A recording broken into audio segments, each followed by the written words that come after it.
ব্রজভূমিতে তখন আনন্দের প্রস্তুতি। সবাই ইন্দ্রদেবের পূজার আয়োজন করছে। কিন্তু ছোট্ট কৃষ্ণ প্রশ্ন করলেন, আমরা কেন ইন্দ্রের পূজা করব?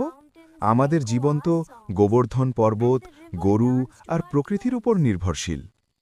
নন্দ মহারাজ ও গোপেরা কৃষ্ণের কথা মেনে নিলেন। ইন্দ্র পূজা বন্ধ করে গোবর্ধন পূজা শুরু হল। ইন্দ্রদেব ক্রুদ্ধ হয়ে প্রবল ঝড় বৃষ্টি নামালেন।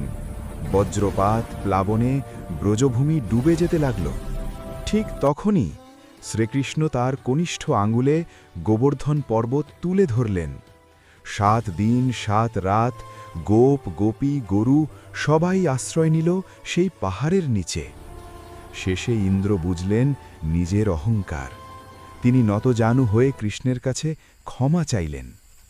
বার্তা: প্রকৃতি আর ভক্তির সামনে অহংকার টেকে না।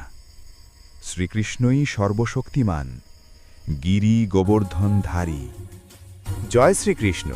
ভিডিওটি ভালো লাগলে এবং এমন পৌরাণিক কাহিনীর ভিডিও পেতে চ্যানেলটিকে লাইক এবং সাবস্ক্রাইব করে পাশে থাকার অনুরোধ রইল। ধন্যবাদ।